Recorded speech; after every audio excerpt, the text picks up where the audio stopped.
अस्सलाम वालेकुम बेटा। एडिटोरियल एक्सप्लेनेशन सीरीज की आज एक और वीडियो जो है वो अपलोड हो गई है। और इसमें आज हम लोग जो है वो कल पब्लिश होने वाले डिफरेंट न्यूज़पेपर्स में जो एडिटोरियल्स हैं उनको डिस्कस करेंगे। तो जो पहला एडिटोरियल है वो द नेशन न्यूज़पेपर में पब्लिश हुआ, जिसका टाइटल है upgraded China Pakistan economic corridor. China Pakistan economic corridor जो है वो इंट्रोड्यूस किया गया था 2013 में as a part of belt and road initiative. और 2015 में ये पाकिस्तान के अंदर ऑपरेशनल हुआ। और जब ये ऑपरेशनल हुआ तो उस वक्त बहुत सारे जो है वो इससे उम्मीदें थी कि ये पाकिस्तान की इकोनॉमी को बहुत बूस्ट कर देगा। पाकिस्तान की गवर्नमेंट ने जो क्लेम किए थे कि चाइना पाकिस्तान इकोनॉमिक कॉरिडोर जो है वो हमारे लिए क्या करेगा, like tens of thousands of jobs जो है वो प्रोड्यूस करेगा, मतलब हजारों लाखों जॉब्स होंगी। पाकिस्तान की इंडस्ट्रियल बेस जो है वो बनेगी। हमारी हमारी एक्सपोर्ट इंक्रीज होगी। इसके अलावा चाइना ने जो है वो 50 से 60 अरब डॉलर की जो है वो सी पैक के थ्रू इन्वेस्टमेंट का भी वादा किया है पाकिस्तान में। अब इसको पाकिस्तान के जो प्लानर्स हैं उन्होंने सी पैक को दो हिस्सों में डिवाइड किया है। फेज वन, जिसमें पाकिस्तान के अंदर जो है वो पावर प्लांट्स को, थर्मल पावर प्लांट्स को सेटअप किया जाएगा और साथ में मोटरवेज जो है वो उनको बिल्ड किया जाएगा। अब इस फेज की कामयाबी के लिए बहुत ज़्यादा तादाद में लोन चाहिए, बहुत ज़्यादा तादाद में वर्कर चाहिए, बट अनफॉर्चुनेटली वो वर्कर ज़्यादातर चाइनीज़ वर्कर ही रहे। अब इसमें सबसे बड़ी खामी जो पाकिस्तान की गवर्नमेंट से ये हुई कि पाकिस्तान ने इसके पैरेलल किसी किस्म का भी कोई इंडस्ट्रियल बेस जो है वो या कोई इंडस्ट्रियलाइजेशन नहीं की, जिसकी वजह से हमें चाइनीज़ लोन को जो है वो वापस पे करने में जो है वो मसला हो रहा है। Pakistan currently 7.5 billion US dollar जो है वो पावर प्लांट्स के मद में कर्जा ले चुका है। और तकरीबन 2 बिलियन यूएस डॉलर जो है वो पाकिस्तान ने सर्कुलर डेट पे करना है चाइनीज प्रोड्यूसर को। और ये नुकसान है किसकी वजह से, जब जो हमने पैरेलल इंडस्ट्रियलाइजेशन नहीं की। अगर की होती तो हमारी इकोनॉमी जो है वो बेहतर होती और हमारे लिए इस कर्जे को वापस करना आसान होता। एंड सेकेंडली, अब इसका नुकसान ये है कि हमारी इकोनॉमी मजीद जो है वो वीक होगी। इसी तरह पाकिस्तान के इंडस्ट्रियलाइजेशन ना करने की वजह से हमारे डेट क्राइसिस भी पैदा हो गए। अब पाकिस्तान को अपना जो लिया हुआ कर्जा है उसे वापस उतारने में मुश्किलात हो रही हैं। और उस कर्जे को उतारने के लिए हमें जो है वो नया कर्जा लेना पड़ रहा है। खैर, हम फेज टू की बात करते हैं। फेज टू में जो है वो चाइनीज गवर्नमेंट की इन्वेस्टमेंट की बात हुई है। रिसेंटली आप लोगों को पता ही है कि पाकिस्तान के प्राइम मिनिस्टर ने चाइना का विजिट किया। और he announced phase two of China Pakistan economic corridor there, जहाँ पे वो उन्होंने बात की बिजनेस टू बिजनेस जो है वो एक्टिविटी की, प्रमोशन की बिटवीन टू कंट्रीज। अब जो पाकिस्तानी प्राइम मिनिस्टर हैं वो होपफुल है कि ये जो फेज टू है ये चाइना की इन्वेस्टमेंट पाकिस्तान में लेके आएगा, जिससे इंडस्ट्रियलाइजेशन होगी। फिर प्राइम मिनिस्टर ऑफ पाकिस्तान उम्मीद रखते हैं कि चाइना की जो लेबर इंटेंसिव इंडस्ट्रीज हैं, लेबर इंटेंसिव इंडस्ट्रीज ऐसी इंडस्ट्रीज को कहा जाता है जहां पर मैनुअल लेबर की बहुत ज़्यादा रिक्वायरमेंट होती है, लाइक फुटवेयर, लाइक टेक्सटाइल आपकी। इसके आने से पाकिस्तान के अंदर जॉब्स क्रिएट होंगी, और जॉब्स क्रिएट होंगी तो जाहिर सी बात है इकोनॉमी थोड़ी सी जो है वो स्टेबिलिटी की तरफ जाएगी, पॉवर्टी थोड़ी सी कम होगी। इसके अलावा पाकिस्तान के जो प्राइम मिनिस्टर है ही इज़ होपफुल कि चाइना इन्वेस्ट करेगा आईटी सेक्टर में, एग्रीकल्चर में, टेलीकम्युनिकेशन में, माइनिंग में एंड पेट्रोलियम सेक्टर में। अब इस विजिट के दौरान चाइना और पाकिस्तान ने तकरीबन 30 के करीब agreements various fields like agriculture, infrastructure, industries etcetera, इनमें जो है वो साइन किए हैं। ऑल्दो इस विजिट के जो है वो काफ़ी पॉजिटिव ऑप्टिक्स हैं, लेकिन अभी भी कोई इस अपग्रेडेड वर्जन की जो है वो कोई डिटेल्स नहीं बताएगी। फेज या upgraded version of China Pakistan economic corridor means phase two की कोई अपग्रेडेड जो है वो इंफॉर्मेशन नहीं प्रोवाइड की गई। ना ही चाइना ने किसी किस्म की इंडस्ट्रियल इन्वेस्टमेंट की बात की है, अनाउंसमेंट की है। ना ही उन्होंने जो है वो कोई और जो है वो इस तरह का प्लान कि हम इंडस्ट्री को लोकेट करने जा रहे हैं पाकिस्तान, रीलोकेट करने जा रहे हैं पाकिस्तान में, ऐसी कोई बात उन्होंने नहीं की। इवन चाइना का जो एक डेलीगेशन है उन्होंने पाकिस्तान का विजिट किया है। और उन्होंने चाइना पाकिस्तान इकोनॉमिक कॉरिडोर से लेके या चाइना पाकिस्तान इकोनॉमिक कॉरिडोर से जो लिंक्ड प्रोजेक्ट्स हैं उनको लेके और चाइनीज़ वर्कर्स की सिक्योरिटी को लेके पाकिस्तान की सिविल और मिलिट्री इस्टेब्लिशमेंट से जो है वो कुछ कमिटमेंट्स मांगी हैं। और ये आपको याद ही है कि ये जो प्राइम मिनिस्टर ऑफ पाकिस्तान ने विजिट किया था, तो चाइना ने क्लियरली पाकिस्तान को ये बता दिया था कि अगर पाकिस्तान चाहता है कि उनके मुल्क में चाइना पाकिस्तान इकोनॉमिक कॉरिडोर के थ्रू प्रोजेक्ट्स कंप्लीट हो, चाइनीज इन्वेस्टर्स आए, चाइना अपने वर्कर्स को भेजे, तो पाकिस्तान को अपने मुल्क की सिक्योरिटी सूरत हाल को बेहतर करना पड़ेगा।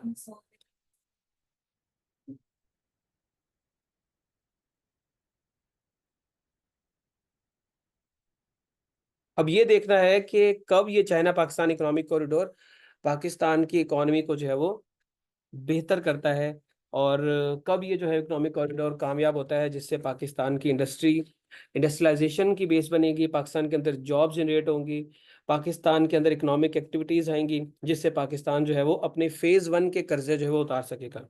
सो अब इस चीज़ के लिए पाकिस्तान को क्लियर स्ट्रेटजीज बनानी पड़ेंगी, चाइना के साथ जो सिक्योरिटी की कमिटमेंट्स की हैं उनको पूरा करना पड़ेगा। यही वो तरीकाकार है जिससे पाकिस्तान के अंदर इकोनॉमिक ग्रोथ आ सकती है और पाकिस्तान के जो फाइनेंशियल चैलेंजेस हैं उनका जो है वो खात्मा हो सकता है। अब बच्चे, जो दूसरा हमारा एडिटोरियल है ये भी द नेशन न्यूज़पेपर में पब्लिश हुआ है, और इसका टाइटल है fight against terrorism. Since early 2000 Pakistan जो है वो टेररिज्म के साथ जो है वो लड़ रहे हैं, लेकिन ये सूरत हाल मज़ीद ख़राब हो गई है पाकिस्तान में जब से तालिबान ने जो है वो 2021 में काबुल के ऊपर जो है वो अपनी हुकूमत कायम की है।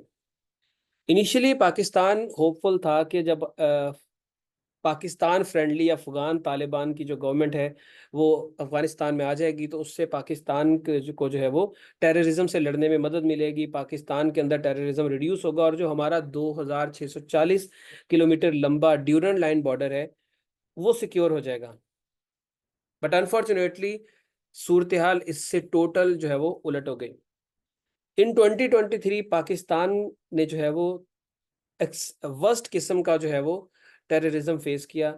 ऑलमोस्ट 65% टेररिस्ट अटैक में जो है वो इंक्रीज देखने को मिला, और इन तमाम अटैक्स के पीछे एक ही कल्प्रिट था, और वो था तहरीक तालिबान पाकिस्तान, जिनको पुष्ट पनाही और सपोर्ट हासिल थी अफगानिस्तान की।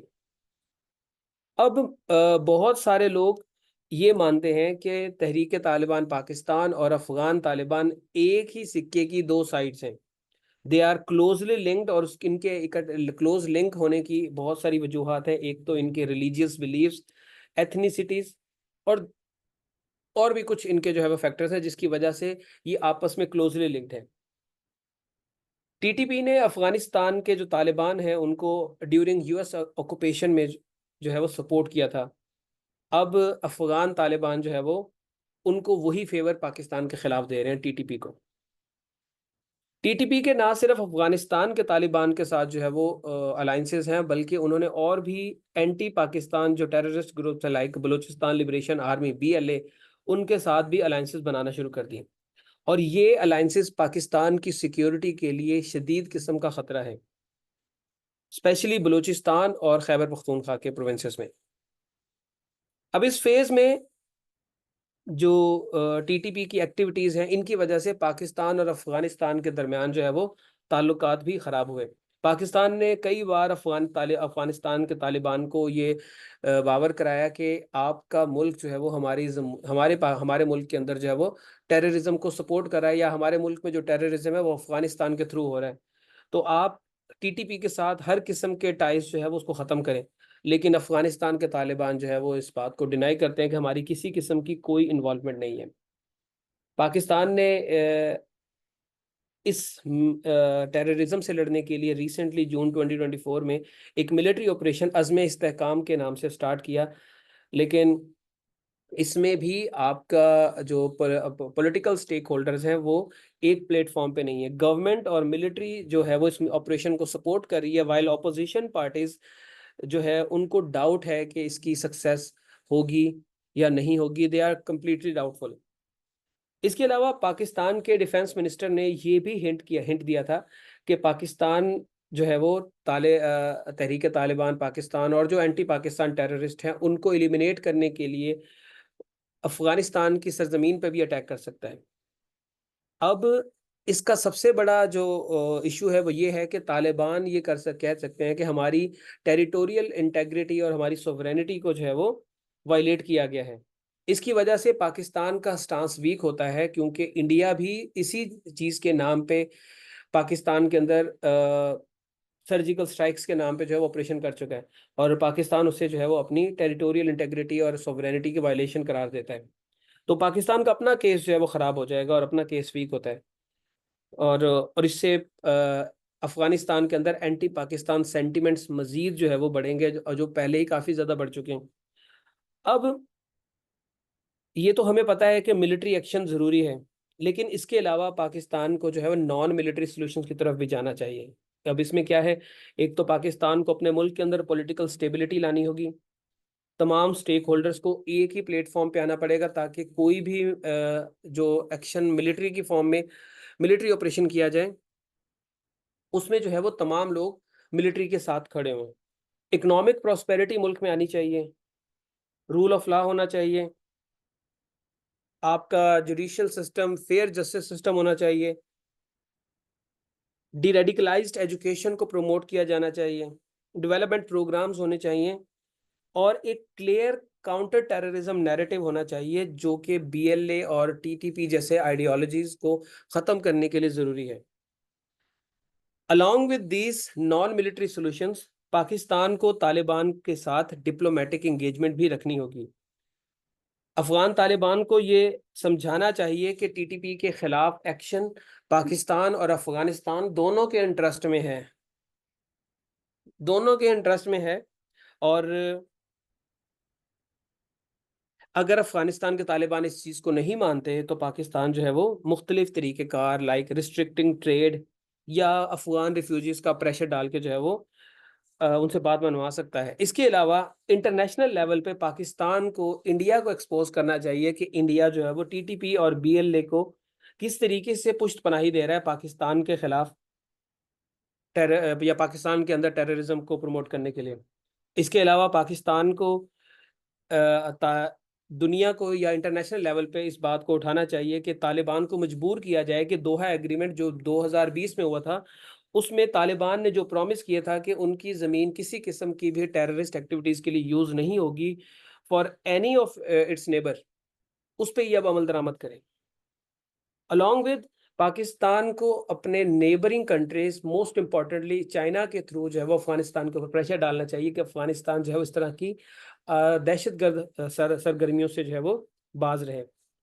तो कंक्लूजन यही है कि पाकिस्तान को टेररिज्म के चैलेंजेस का सामना है, मिलिट्री एक्शन ज़रूरी है, बट नॉन मिलिट्री एक्शंस और डिप्लोमेटिक इंगेजमेंट जो है वो बहुत ज़्यादा ज़रूरी है, जिससे पाकिस्तान जो है वो टेररिज्म जैसे मसले से नबर्द आज़मा हो सकता है।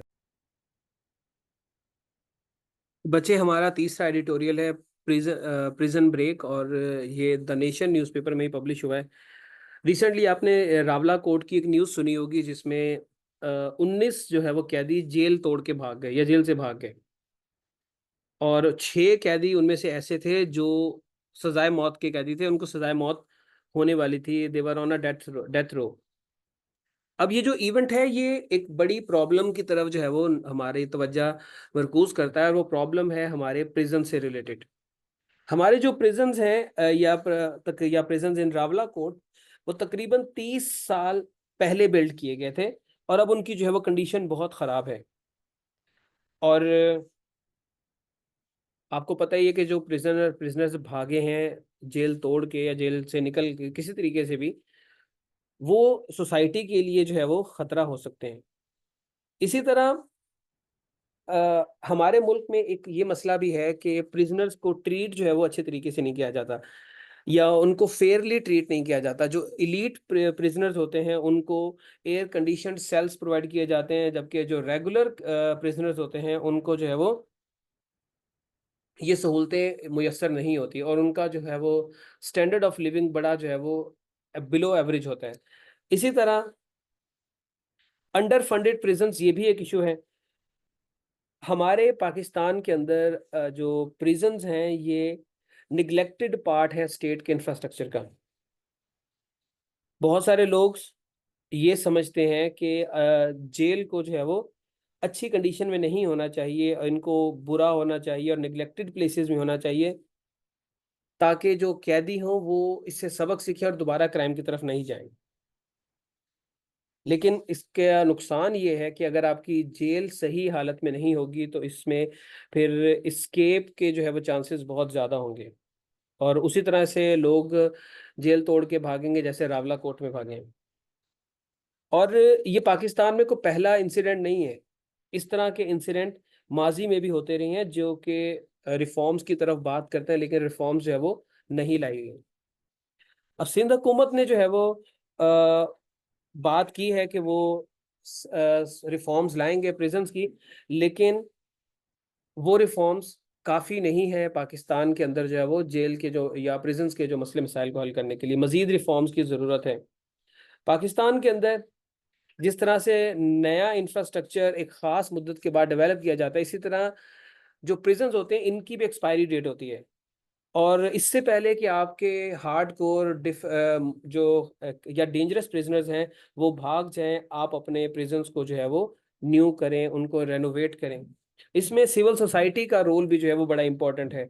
वो डिमांड करे कि प्रिजन रिफॉर्म्स आनी चाहिए, और जो हमारी हुकूमतें हैं उन हमारी जो हुकूमत है उसको चाहिए कि वो जो रिफॉर्म्स प्लान या जो प्रिजन मॉडल्स दुनिया में फॉलो किए जा रहे हैं पाकिस्तान भी उसको जो है वो फॉलो करे। और यही वो तरीकाकार है जिससे पाकिस्तान जो है वो अपने प्रिजन्स को महफूज बना सकता है और कैदियों को एस्केप होने से रोक सकता है। अब बच्चे आप लोगों ने कमेंट सेक्शन में बताना है कि पाकिस्तान के अंदर जेल रिफॉर्म्स क्या होनी चाहिए जिससे जो है वो पाकिस्तान के मामलात बेहतर हों और क्रिमिनल्स को एस्केप से रोका जा सके।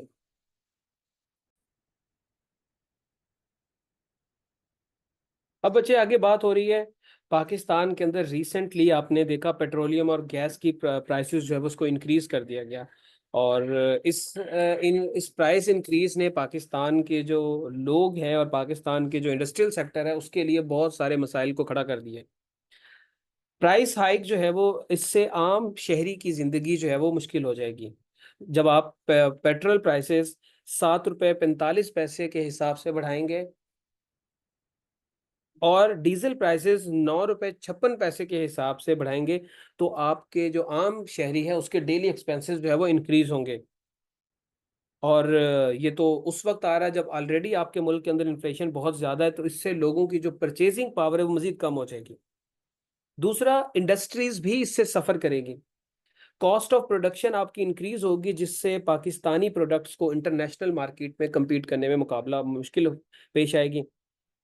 एडिशनली 9% गैस रेट में इंक्रीज करना for industrial power units definitely जो बिजनेसेस हैं उनके ऊपर एक्स्ट्रा बर्डन डालेगा।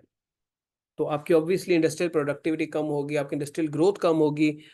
इंडस्ट्रियलिस्ट जो है वो इंडस्ट्रीज को बंद करने पे फिर मजबूर हो जाएंगे जिसकी वजह से जॉबलेसनेस होगी और फिर मजीद आपके इकोनॉमिक क्राइसिस और फाइनेंशियल क्राइसिस बढ़ेंगे।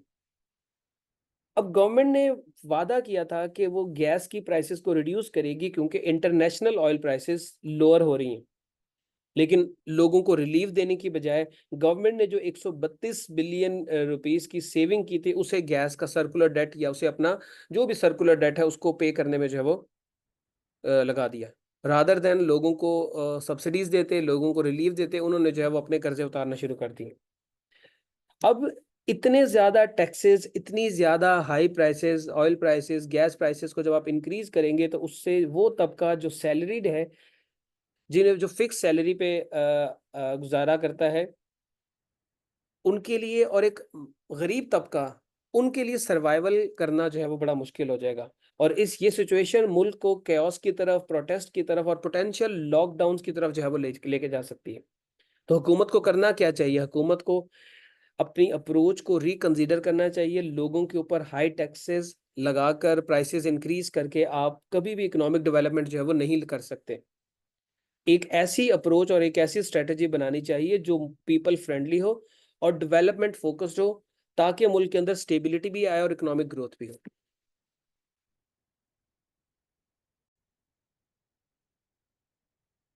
तो ये बेटा आज के आपके एडिटोरियल्स थे, और उम्मीद है आपको कुछ ना कुछ सीखने को मिला होगा, कुछ ना कुछ आइडियाज, कुछ ना कुछ इन्फॉर्मेशन मिली होगी। तो आप जो भी आपको सीखने को मिला आप उसके बारे में जो है वो कमेंट सेक्शन के अंदर बता सकते हैं कि आप आपके लिए जो है वो ये फ़ायदेमंद रही वीडियो या नहीं रही। इंशाल्लाह कल नई वीडियो के साथ दोबारा मुलाकात होगी आपसे। अल्लाह हाफिज़।